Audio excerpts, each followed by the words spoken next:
جی السلام علیکم ورحمۃ اللہ وبرکاتہ۔ آج میں بہت ہی شاندار وظیفہ آپ لوگوں کو بتانے لگا ہوں، جس کو اگر آپ کر لیں گے تو آپ کے رزق میں انشاءاللہ کبھی کمی نہیں آئے گی، کبھی کسی کے سامنے آپ کو ہاتھ نہیں پھیلانا پڑے گا، اور رزق کی اللہ اتنی برسات کرے گا کہ آپ سے سنبھالا بھی نہیں جائے گا۔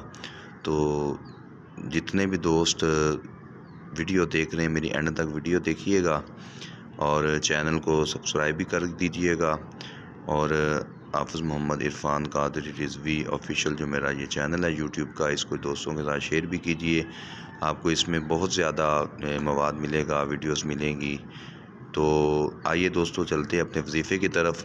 آپ نے کرنا کیا ہے کہ صبح فجر کی نماز کے بعد 100 مرتبہ آپ نے یہ والا ورد جو ہے وہ پڑھنا ہے، اور 100 مرتبہ ہی پڑھنا ہے، اس سے زیادہ بھی نہیں پڑھنا، کم بھی نہیں پڑھنا۔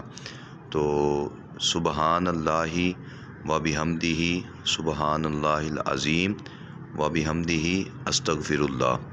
دوبارہ پھر سن لیجئے، سبحان اللہ و بحمدہ، سبحان اللہ العظیم و بحمدہ استغفر اللہ۔ 100 مرتبہ آپ نے فجر کی نماز کے بعد پڑھنا ہے۔ پھر اس کی برکتیں دیکھیے گا، اس کے ثمرات دیکھیے گا۔ تو یہ خود بھی پڑھیں جن کے رزق میں برکتیں نہیں ہیں، جو پریشان ہیں گھریلو معاملات کی وجہ سے، رزق کی وجہ سے، وہ بھی کریں انشاءاللہ، اس سے اللہ برکتیں عطا فرما دے گا۔ تو اللہ تعالیٰ سب کے رزق میں برکتیں عطا فرمائے۔ تو یہ آج کا ہمارا جو وظیفہ ہے وہ میں نے آپ دوستوں کے ساتھ شیئر کیا ہے۔ جزاکم اللہ خیرہ۔ السلام علیکم ورحمۃ اللہ وبرکاتہ۔